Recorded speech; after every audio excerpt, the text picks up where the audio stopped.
Je m'appelle Élise, et jusqu'à mes 35 ans, ma vie était un tableau idyllique, comme ceux qu'on admire dans les galeries parisiennes, avec des couleurs vives et des lignes harmonieuses.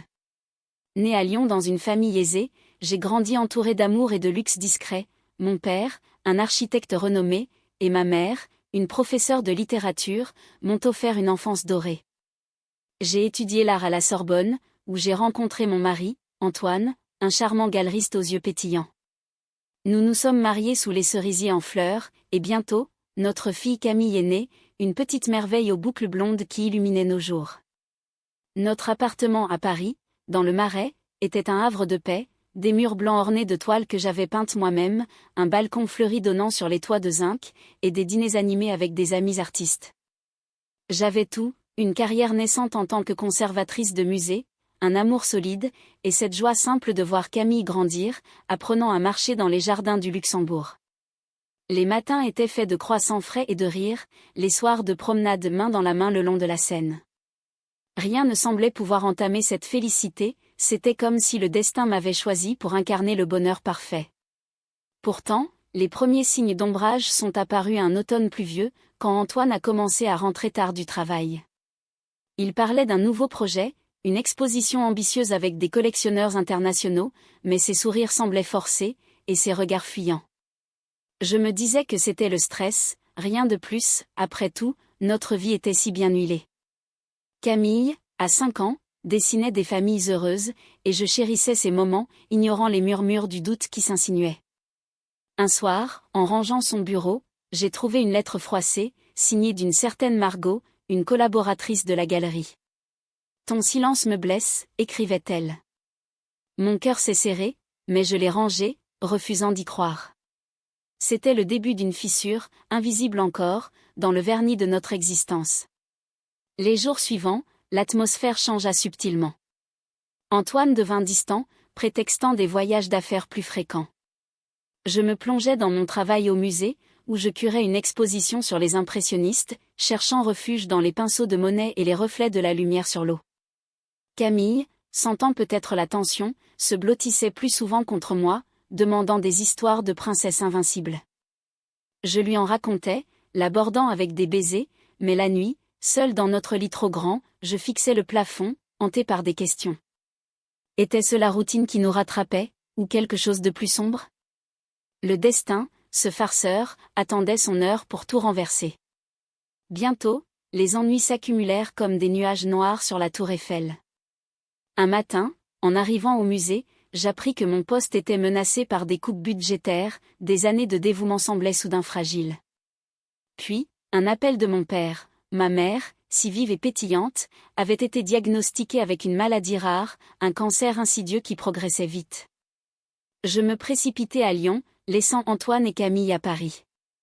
Les visites à l'hôpital étaient déchirantes, ma mère, amaigrie mais toujours digne, me serrait la main en murmurant des poèmes de Baudelaire. « La vie est un combat, ma chérie », disait-elle, ses yeux brillants de larmes contenues. De retour à Paris, la maison me parut froide, vide.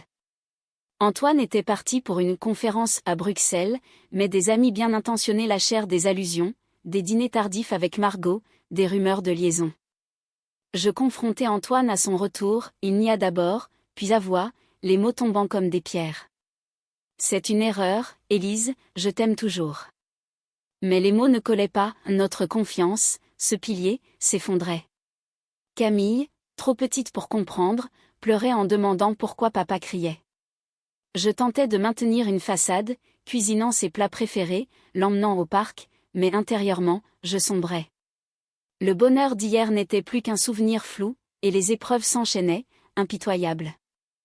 Les mois qui suivirent furent un tourbillon de chaos, comme si le sort s'acharnait à défaire le tissu de ma vie. Le divorce fut prononcé rapidement, une procédure froide dans un tribunal parisien au couloir lugubre. Antoine déménagea dans un appartement du côté de Montmartre, emportant avec lui non seulement ses affaires, mais une partie de mon âme. Les week-ends de garde pour Camille étaient doux amers, elle revenait de chez son père avec des cadeaux qu'il achetait pour se racheter, des poupées qu'elle serrait fort en me demandant pourquoi nous ne vivions plus ensemble. « Parce que les grands parfois se disputent, ma puce », répondais-je, la voix tremblante, en l'aidant à colorier des cœurs brisés sans le savoir. Mon travail au musée devint mon ancre, mais même là, les vents contraires soufflaient. L'exposition que je curais fut critiquée dans la presse, un journaliste influent la qualifia de « banale », et mon supérieur, sentant la pression, me reprocha des choix artistiques. Bientôt, les rumeurs de restructuration se confirmèrent, je fus muté à un poste administratif, loin des salles vibrantes d'art. Le salaire diminua, et pour joindre les deux bouts, je dus sous-louer une chambre de notre appartement, invitant une inconnue dans mon sanctuaire. Les nuits étaient hantées par l'insomnie, je repensais à nos voyages en Provence, aux pique-niques sous les oliviers, et des larmes coulaient silencieusement. La maladie de ma mère empirait, un poids supplémentaire sur mes épaules déjà ployées. Je multipliais les allers-retours à Lyon, traînant ma valise usée dans les gares bondées. Chaque visite était un adieu progressif, ses cheveux clairsemés, sa voix affaiblie récitant encore des vers, mais avec effort. Mon père, vieilli d'un coup, s'effondrait sous le chagrin, il me confiait ses peurs lors de promenades dans les parcs lyonnais, où autrefois nous rions ensemble. « Comment vas-tu tenir, Élise » demandait-il. Je souriais faiblement, masquant ma propre détresse. La pension alimentaire d'Antoine était irrégulière, et les factures s'empilaient comme des reproches. Un soir d'hiver, alors que la neige tombait sur Paris en flocons rares, un appel fracassant brisa le silence. C'était l'hôpital de Lyon, ma mère avait fait une rechute grave, et les médecins parlaient de soins palliatifs. Je partis sur le champ, laissant Camille chez une voisine. Le trajet fut interminable, mes pensées un maelstrom de regrets et de souvenirs, sa façon de m'apprendre à peindre, à aimer les mots. À l'hôpital, elle me prit la main, faible mais ferme, « Vis pleinement, ma fille, malgré tout. » Ces mots, gravés en moi, devinrent mon mantra fragile face à l'orage. De retour, les problèmes domestiques s'aggravaient. Camille, maintenant 6 ans, commença à avoir des cauchemars, elle hurlait dans la nuit, appelant son père qui, absorbé par sa nouvelle vie avec Margot, répondait à peine aux appels. Je consultai une psychologue pour elle, mais les séances coûtaient cher, grignotant mes économies. Mon propre moral chuta, des migraines chroniques m'assaillirent, et un jour, au musée, je m'effondrai en pleurs dans les toilettes, terrassé par l'épuisement. Une collègue compatissante m'offrit un thé, mais je me sentis seule, terriblement seule, dans cette ville qui avait été mon paradis. Puis vint l'accident, ce coup de théâtre cruel. Un soir de printemps, alors que je rentrais tard d'une réunion, traversant la place de la Concorde sous une pluie fine, une voiture dérapa sur le pavé mouillé. Le choc fut sourd, je fus projetée, et quand je repris conscience à l'hôpital, mon bras était fracturé, et 3 côtes cassées. Les médecins parlèrent de chance, vous avez évité le pire, mais pour moi, c'était la goutte qui faisait déborder le vase. Allongée dans ce lit blanc, Camille endormie à mon chevet, je contemplais le plafond fissuré, me demandant comment ma vie, si radieuse autrefois, avait viré au cauchemar. Antoine envoya des fleurs, mais elles fanèrent vite, comme notre amour. La convalescence fut longue, un calvaire de physiothérapie et de solitude. Incapable de travailler, je touchais le chômage, et l'appartement, autrefois chaleureux, devint oppressant avec ses murs qui semblaient se refermer. Ma colocataire partit, ne supportant pas le désordre de ma guérison. Je peignais à nouveau, mais mes toiles étaient sombres, tourmentées, loin des impressions joyeuses d'antan. Camille dessinait des soleils tristes, et je lui apprenais à transformer la douleur en couleur, mais intérieurement, je craquais. Les appels à mon père étaient laconiques, l'état de ma mère stagnait, un sursis précaire. Au milieu de ce tourment, une lueur éphémère apparut, un vieil ami d'Antoine, Pierre, un éditeur gentil, m'invita à un vernissage. Nous parlâmes tard, et pour la première fois depuis des mois, je ris sincèrement. Il m'écouta sans juger, partageant ses propres échecs. Peut-être un nouveau départ ? Mais le destin, impitoyable, réservait encore des épreuves plus sombres, me plongeant plus bas dans les abysses de la souffrance. L'été arriva, torride et impitoyable, comme pour accentuer ma détresse. Pierre et moi nous vîmes quelquefois, des cafés au bord de la Seine, des promenades où il me racontait ses voyages en Italie, ravivant en moi un soupçon d'espoir.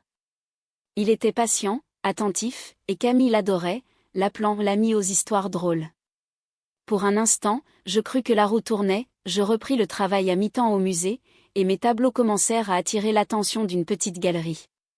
Mais cette accalmie fut de courte durée, balayée par une vague plus noire. Un appel de Lyon, un matin doux, ma mère s'éteignait. Je bouclai une valise frénétique, confiai Camille à Pierre, et filai vers le sud. Le train filait à travers les paysages flous, mais mon esprit était clair, hanté par les souvenirs, ses rires lors de nos Noëls, ses conseils sur l'amour. À l'hôpital, elle était si frêle, un spectre de la femme qu'elle avait été. Mon père, brisé, tenait sa main, nous veillâmes ensemble, murmurant des adieux. Elle partit paisiblement au lever du soleil, un souffle final comme un poème inachevé.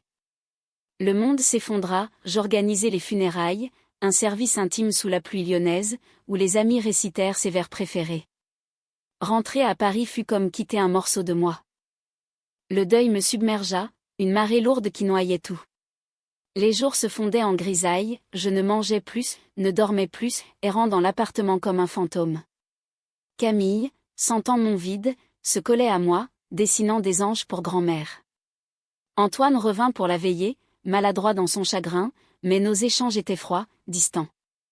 Pierre essaya de me soutenir, m'invitant à des expositions, mais je déclinai, replié sur ma peine.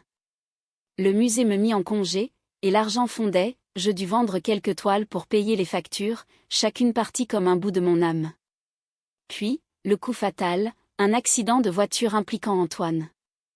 Il roulait ivre après une dispute avec Margot, ironie du sort, leur relation battait de l'aile. L'appel vint de l'hôpital, tard dans la nuit, fractures multiples, coma artificiel. Je me précipitai, le cœur serré par un mélange de haine et de pitié. À son chevet, entouré de machines bipantes, il semblait si vulnérable, loin du traître qu'il était devenu. Camille, que j'avais amenée, pleura en voyant son papa ainsi, elle serra sa main inerte, demandant quand il se réveillerait. Les médecins étaient prudents, c'est grave, mais il est jeune. Les semaines suivantes furent un enfer. Je jonglais entre l'hôpital, l'école de Camille, et mes propres crises de larmes. Pierre s'éloigna, submergé par ma tourmente, nos adieux furent doux, peut-être un jour chargé de regrets. Antoine émergea du coma, amnésique partiellement, me reconnaissant à peine au début. Il demanda le divorce définitif, libéré par son accident, et Margot disparut, le laissant seul. Je signai les papiers, épuisé, pour clore ce chapitre douloureux. Mais la maison, sans lui, résonnait de vide, Camille posait des questions incessantes, et je répondais comme je pouvais, fabriquant des histoires où tout finissait bien. Mon père, veuf et seul à Lyon, sombra dans la dépression, ses appels étaient des murmures de solitude, et je me sentais coupable de ne pouvoir l'aider plus. J'essayais de peindre à nouveau, mais mes couleurs étaient ternes, reflétant le deuil qui m'engloutissait. Un soir, lors d'une crise, je brisai un vase familial, symbole de notre passé heureux, et m'effondrai en sanglots. Les voisins appelèrent une ambulance, on me diagnostiqua une dépression sévère, prescrivant des antidépresseurs qui engourdirent le monde sans le guérir. L'automne revint, avec ses feuilles mortes qui jonchaient les trottoirs parisiens comme mes espoirs fanés. Camille tomba malade, une grippe qui la cloua au lit, et je veillai, terrifiée à l'idée de la perdre elle aussi. Elle guérit, mais cet épisode me rappela la fragilité de tout. Au musée, on me proposa une démission volontaire, je l'acceptai, errante maintenant dans une ville qui me semblait hostile. Les amis d'autrefois s'estompèrent, trop occupés par leurs vies intactes. Seule avec ma fille, je marchais dans les rues, cherchant un sens à cette descente aux enfers. Pourtant, au milieu de ce désastre, Camille devint ma lumière. Ses rires enfantins, l'hiver s'installa, mordant et impitoyable, enveloppant Paris d'un manteau de givre qui semblait figer mon cœur. Mon père, affaibli par le chagrin, fit une chute dans sa maison de Lyon, une fracture du col du fémur, compliquée par son âge. Je le rejoignis, Camille en remorque, pour des visites qui s'éternisèrent. L'hôpital lyonnais devint familier, avec ses odeurs aseptisées et ses murmures de médecins. Mon père, alité, me confiait ses regrets, j'aurais dû voyager plus avec ta mère, Élise. Ces mots résonnaient en moi, écho de mes propres remords sur Antoine, sur les années perdues. De retour à Paris, les factures s'accumulaient comme la neige, je dus emprunter pour payer le loyer, vendant les bijoux de ma mère, ces perles qui avaient orné son cou lors de notre mariage. Camille, sentant la tension, devint anxieuse, mordillant ses ongles et pleurant la nuit. Je l'emmenai au parc, malgré le froid, pour qu'elle voie les enfants jouer, mais ses yeux étaient tristes. Antoine, remis de son accident, proposa sporadiquement de l'aide financière, mais ses visites étaient rares, teintées de culpabilité. Notre relation, autrefois feu, n'était plus que cendre froide. Un matin de janvier, glacial, un appel de l'école, Camille avait fait une crise d'asthme, la première. L'infirmière la stabilisa, mais les médecins parlèrent d'un stress accumulé, lié à notre instabilité. Je la ramenai à la maison, terrifiée, administrant ses inhalateurs comme une litanie. Cette vulnérabilité me frappa, j'avais tout perdu, mon mari, ma mère, mon travail, mon père, et maintenant, menaçait-on ma fille, ce dernier bastion? Je consultai un spécialiste, mais les frais médicaux creusèrent le trou béant de nos finances. Désespérée, je postulai pour des jobs modestes, serveuse dans un café, femme de ménage, tout pour survivre. Pierre réapparut brièvement, un café timide pour offrir son soutien, mais je le repoussai, trop fier, trop brisé.